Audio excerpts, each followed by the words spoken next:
Bismillahirrahmanirrahim. Assalamualaikum warahmatullahi wabarakatuh, teman-teman sekalian, para pengguna, calon pengguna Trans Maminasata atau teman bus yang ada di sekitar area bandara, bahwa saya informasikan di sini di dalam area bandara sama sekali tidak ada instruksi untuk mengambil penumpang ya. Jadi teman-teman yang ada di sekitar area bandara, yang di dalam area bandara ya, tidak bisa mempergunakan teman bus Trans Maminasata. Apabila Anda memang memiliki keuangan yang sulit atau mau irit, harap Anda berjalan keluar di depannya rumah sakit ya. Rumah sakit AU, Angkatan Udara. Di sana ada titik-titik halte ya. Seperti itu untuk baru bisa pick up ke arah kota.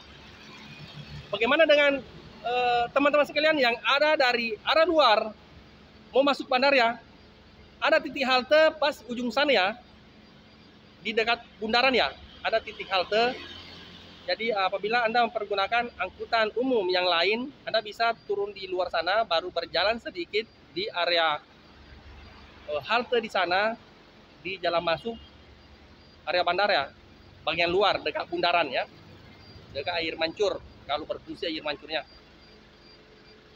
Anda bisa mempergunakan untuk turun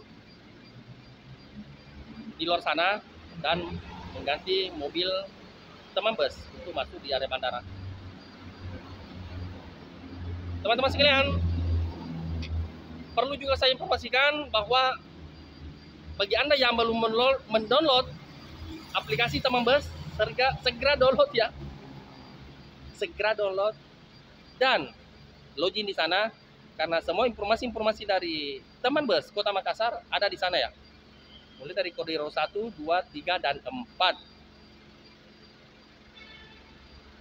Dan teman-teman sekalian, saya juga informasikan untuk Anda segera memiliki kartu e-money, uang elektronik ya.